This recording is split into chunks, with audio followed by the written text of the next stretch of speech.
নমস্কার বন্ধুরা, তোমার সবাইকে নতুন দিগন্তলে স্বাগত। নিয়ে চলেছে ভিডিও। এই ভিডিওতে তোমার জন্য দুর্দান্ত একটা আপডেট আছে এবং আমি আমার কথা রাখার চেষ্টা করছি যে রোজের ভিডিও দেওয়ার। রেলওয়ে প্রোটেকশন ফোর্স থেকে নতুন আপডেট বেরিয়ে এসছে এবং এটা কোনো ফেক নয় যে তোমাদের জন্য আরপিএফ রিক্রুটমেন্ট হবে। এবং বুঝতেই পারছো সামনে ভোট আসছে এবং বিভিন্ন রিক্রুটমেন্ট বেরোবে আস্তে আস্তে। তার মধ্যে একটা হচ্ছে আরপিএফ রেলওয়ে প্রোটেকশন ফোর্স থেকে নতুন যে কনস্টেবল ভ্যাকেন্সি আসছে তারই কিন্তু অফিসিয়াল নোটিফিকেশান এসে গেছে বলতে গেলে। এখনও ডিটেলস মানে মোদ্দা কথা পুরোপুরি দেয়নি। যতটুকু পেয়েছি বা যতটুকু তোমার সঙ্গে প্রোভাইড করা যায় সেইটুকুই আমরা আলোচনা করব। চলো দেখে নিয়ে যাক সেই নোটিফিকেশানটা কী আছে। এই হচ্ছে official notification government of India, ministry of railway board. আমরা বেশি কথা না বাড়িয়ে মোটামুটি এখানে যেটা বলেছে, number of vacancy to be filled shall be decided by ministry of railway from time to time. ভ্যাকেন্সিটা পরবর্তীকালে জানানো হবে। Note the current round recruitment being done filling of vacancy 2000 rank constable for vacancy 250 rank for sub inspector RPF আরপিএসএফ।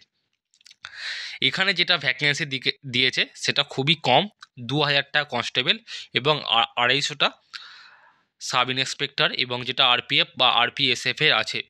এত কম vacancy থাকার chance নেই বললেই চলে।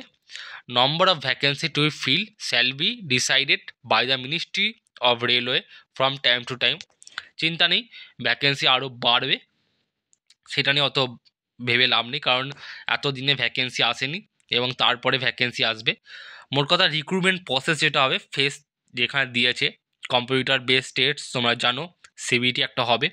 তারপরে ফিজিক্যাল এফিসিয়েন্সি থাকছে, যেখানে পিএমটি থাকে বা পিইটি থাকে, যেটা ফিজিক্যাল এফিসিয়েন্সি টেস্ট আর ফিজিক্যাল মেজারমেন্ট টেস্ট। একটা আছে হাইট মাপ ঝোপ যেটা থাকে সেটা, একটা মাঠ তোমার ছুটতে হয় সেটাও তোমরা জানো। আর ডকুমেন্ট ভেরিফিকেশান, এটা তো 3 নম্বর ফেস ধরা হয়, এটা কেউ ফেস ধরে না। যাই হোক, যেটা সাব ইন্সপেক্টরের ক্ষেত্রে central recruitment committee of CRC function যেটা বোর্ডের ক্ষেত্রে সেটা দিয়েছে, এটা অতটা গুরুত্বপূর্ণ নয়। এবং জোন যেটা দিয়েছে, জোনাল জোন এবং reason east West south north south, আমি এইসবে আসছি না, এইসব তোমরা জানো। আমি পুরোটা দেখিয়ে দিচ্ছি। যেটা যেটা হচ্ছে সাব ইন্সপেক্টরের ক্ষেত্রে যেটা হচ্ছে এলিজিবল ক্রাইটেরিয়া থাকবে, সেটা হচ্ছে অবশ্যই তোমাদের জন্য মাধ্যমিক পাস থাকতে হবে, সেটা কিসে, কনস্টেবলের ক্ষেত্রে। আর graduate from recognised university graduate থাকতে হবে সাব ইন্সপেক্টরের ক্ষেত্রে।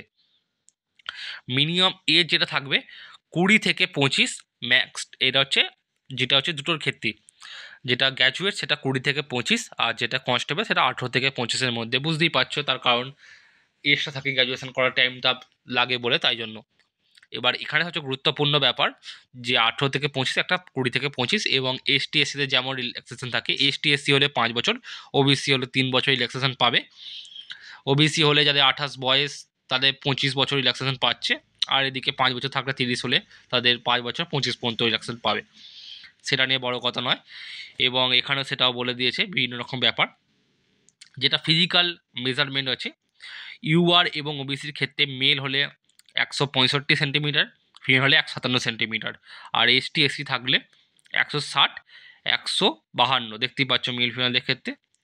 এবং চেস্ট যেটা সেটা ক্ষেত্রে এক্সপ্যান্ড করে না ফুলি, যেটা 80 85 76.2, আর সেটা 76 সে এটা শুধুমাত্র মেল, কিন্তু চেস্টের ব্যাপারটা 81.2 আছে এখানে, সেটাও দেখতে পাচ্ছি। এখানে বাদ বাকি ছোটার ব্যাপারটা দেয়া আছে, তোমাদের সেটা দেখে নেবে। এবং এক্সামিনেশান ফিস সেটা কিন্তু রিক্রুটমেন্ট বোর্ড ঠিক করবে। হাউ টু অ্যাপ্লাই সেটা হচ্ছে রেলওয়ে রিক্রুটমেন্ট বোর্ড ঠিক করবে। এবং মডিফিকেশান সেটাও বিস্তারিত ব্যাপার, সমস্ত কিছু অফিসিয়াল ওয়েবসাইট থাকবে। ফেজ 1 কিন্তু কম্পিউটার বেসড এক্সামিনেশান থাকবে। ডেট টাইম পুরোপুরিভাবে সিবিটি হবে, ডিফারেন্ট কান্ট্রির ডিফারেন্ট জায়গায় হবে। এবং নেসেসারি যেটা থাকছে এটা কোনো গুরুত্বপূর্ণ নয়, কাট অফ মার্কস আলাদা দেবে।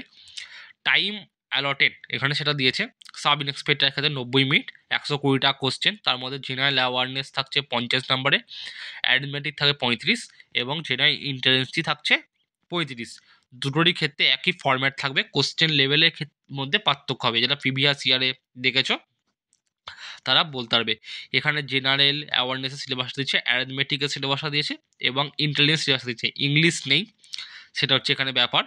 এবং তারপরে রেজাল্ট বেরোনোর পর সিবিটি বা সিবিটি হওয়ার পর কিন্তু পিএমটি আর পিইটি হবে, এখানে সেটাও কিন্তু বলা আছে ছেলে মেয়ের ক্ষেত্রে। এখানে একটু ভালো করে দেখে নিলে এখানে বিস্তারিত কিন্তু সমস্ত ব্যাপারটা কিন্তু 10 টাইমস ক্যান্ডিডেট ডাকবে, এখানটা মিস করে গেলাম। For the post of constable and sub inspector candidate to the extend 10 times number of vacancy each category male female ex serviceman candidate shall be PET PMT. মানে তোমার যে জেনারেল কোটায় বা যত ভ্যাকেন্সি থাকবে তার 10 গুণ সিট অনুযায়ী 10 গুণ কিন্তু ভ্যাকেন্সি ডাকা হবে। 1 মানে একটা সিটের জন্য 10 জন হিসাবে পিএমটি পিইটি করানো হবে। পরবর্তীকালে সিট যদি যেমন দেখে থাকো, সিট যদি ফিল আপ না হয় আবার ডাক ডাক করা হয়। এবং মেজারমেন্ট টেস্টটাও ব্যাপারটা এখানে কিন্তু বিস্তারিত দেওয়া আছে, এবং অফিসিয়াল যে ব্যাপারটা সেটাও কিন্তু তোমাদের দিয়ে দেবে। আমি তাও এখানে কোয়ালিফাইংটা ব্যাপারটা বলে দিই। পিইটির ক্ষেত্রে সাব ইন্সপেক্টরের ক্ষেত্রে 1600 মিটার রান আছে, 6 মিনিট 30 সেকেন্ডের মধ্যে কমপ্লিট করতে হবে। আর কনস্টেবলের ক্ষেত্রে 5 মিনিট 45 সেকেন্ডের মধ্যে কিন্তু তোমাদের মাঠটা মানে রানটা কমপ্লিট করতে 1600 মিটার। এবং যেটা মেয়েদের ক্ষেত্রে সেটা 4 মিনিট 800 মিটার 4 মিনিটে। আর কনস্টেবল যারা ফিমেল যারা 3 মিনিট 40 সেকেন্ডে 800 মিটারটা অবশ্যই এটা ভালো করে মাথায় রেখো। এবার ছেলেদের ক্ষেত্রে সাব ইন্সপেক্টর হলে লং জাম্প থাকছে 12 ফিটের এবং হাই জাম্প থাকছে 3 ফিট 9 ইঞ্চি। মেয়েদের ক্ষেত্রে থাকছে সাব ইন্সপেক্টর যেটা বলছি 9 ফিট আর 3 ফিট। কনস্টেবলের ক্ষেত্রে 14 ফিট লং জাম্প আর 4 ফিট হাই জাম্প, অনেকটাই বেশি। আর ফিমেলের ক্ষেত্রে 9 ফিট আর 3 ফিট দিয়েছে। এবং এখানে যেটা এক্সারসাইজমেন্টের কথা বাদ দিচ্ছি আমি, এটা অত কথাটা এখানে বলে লাভ নেই। মোটামুটি এই ছিল বিস্তারিত ব্যাপার। আর high jump long jump so 2 events followed by the other 2 events and metre 1600 complete. ঠিক আছে, বাদ কি জিনিস পরবর্তীকালে যখন নোটিফিকেশান আসবে সেটা কিন্তু পিএমটি আর পিইটি হচ্ছে কোয়ালিফাইং নেচার, এখানে কোনো মার্কস থাকবে না। যারা আর্মি ফার্মি কথা ভাবো সেরকম কোনো ব্যাপার নয়, এখানে কিন্তু কোয়ালিফাইং নেচার থাকবে আর বিস্তারিত কোনো ব্যাপার নয়। তাই এখানে সেটা ভেবেই কিন্তু আমি সেটা বলে দিচ্ছি, এখানে সেটা কিন্তু দেখে নিয়ে তারপরে আবেদনটা করবে। Thank you very much watching video, bye bye. আর কিছু বলছি না, বাদ বাকি ডিটেলস তুমি পরবর্তীকালে কিন্তু জানতে পেরে যাবে, তোমার অসুবিধা কিছু নেই। Thank you very much watching video, bye by.